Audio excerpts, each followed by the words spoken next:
जय श्री राधे कृष्णा। भक्ति मार्ग में आपका स्वागत है। हर साल मार्गशीर्ष मास के शुक्ल पक्ष की एकादशी तिथि को मोक्षदा एकादशी का व्रत रखा जाता है। नारद पुराण के अनुसार भगवान विष्णु को मोक्षदा एकादशी का व्रत अति प्रिय है। ऐसे में इस दिन भगवान विष्णु की विधिवत पूजा करने के साथ व्रत रखने से मोक्ष की प्राप्ति होती है। इसके साथ ही जीवन के हर संकट दूर होने के साथ सुख समृद्धि की प्राप्ति होती है। इस साल मोक्षदा एकादशी का व्रत 1 दिसंबर 2025 को रखा जा रहा है। इस दिन श्री हरि की विधिवत पूजा पाठ करने से इस व्रत की कथा का पाठ अवश्य करना चाहिए। आइए सुनते हैं एकादशी की संपूर्ण व्रत कथा। एकादशी की पौराणिक व्रत कथा। चंपा नगरी में एक प्रतापी राजा वैखानस रहते थे, जो सभी वेदों के ज्ञानी थे। उनके प्रताप और अच्छे स्वभाव के कारण उनकी जनता हमेशा प्रसन्न रहती थी। एक दिन राजा ने सपने में देखा कि उनके पिता नरक में यातनाएं झेल रहे हैं।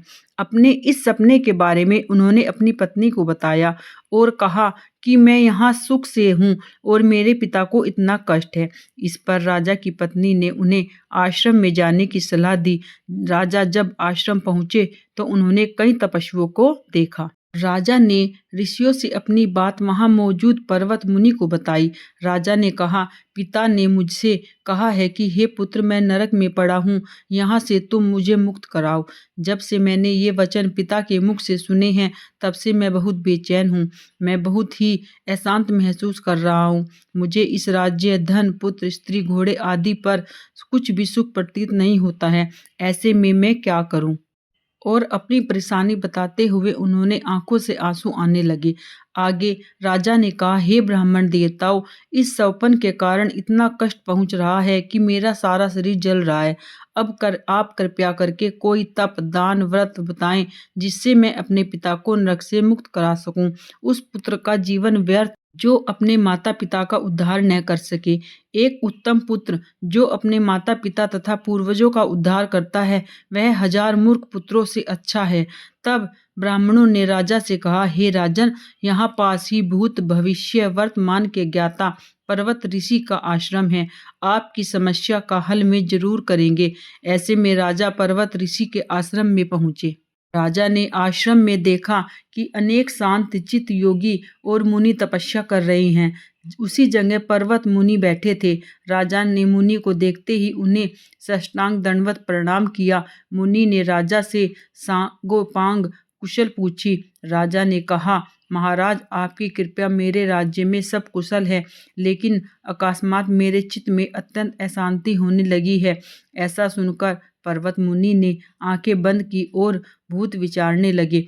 इसके बाद पर्वत मुनि से सारा सच जाना और राजा को कहा कि तुम एक पुण्य आत्मा हो जो अपने पिता के लिए इतने परेशान हो, लेकिन इसकी बिल्कुल भी ज़रूरत नहीं है, क्योंकि तुम्हारे पिता अपने कर्मों का फल भोग रहे हैं। तुम्हारे पिता ने तुम्हारी माता को बहुत यातनाएं दी, इसी के कारण उन्हें नरक भोगना पड़ रहा है।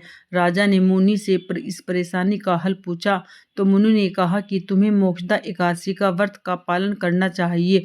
इससे पिता को फल समर्पित करो। एकादशी का व्रत का फल पिता को समर्पित करने से इसके सभी कष्ट दूर हो जाएंगे। राजा ने विधि का पालन किया और मोक्षदा एकादशी का व्रत पूरे विधिवत विधान से किया और उनके पिता के सभी बुरे कर्मों से मुक्त हो गए। स्वर्ग में जाते हुए मैं अपने पुत्र से कहा कि पुत्र, तेरा कल्याण हो, जो तेरे व्रत करने से मुझे नरक से मुक्ति मिली है और मुझे स्वर्ग की प्राप्ति हुई है। शास्त्रों के अनुसार मार्गशीर्ष की शुक्ल पक्ष की मोक्षदा एकादशी का व्रत जो भी करता है, उसे यह कथा अवश्य सुननी चाहिए। और मोक्षदा एकादशी का व्रत करने से हर तरह के पाप नष्ट हो जाते हैं। इसके साथ ही मोक्ष की प्राप्ति होती है। इस कथा को पढ़ने या सुनने से वाजपेयी यज्ञ का फल मिलता है। यह व्रत मोक्ष देने वाला है तथा चिंतामणि के समान सब कामनाएं पूर्ण करने वाला है। अगर हमारा व्रत भी नहीं है, तब भी हमें व्रत कथा अवश्य सुननी चाहिए। और हमें अगर व्रत किसी कारण ना रखा जाए तो हमें व्रत के नियमों का पालन करना चाहिए, यानी इस दिन हमें अन्न बिल्कुल भी नहीं खाना चाहिए। आप फलाहार पर रहकर भी और इस व्रत की कथा सुनकर भी अपने पापों का नाश करके अपने लिए मुक्ति का मार्ग खोज सकते हैं। आपको कथा अच्छी लगी है तो प्लीज़ चैनल को लाइक करें, शेयर करें, सब्सक्राइब करें। औरों के साथ भी इस कथा को अवश्य शेयर करें और कमेंट में जय श्री राधे अवश्य लिख के। मिलते हैं नेक्स्ट वीडियो में एक नई कथा के साथ, तब तक राधे राधे।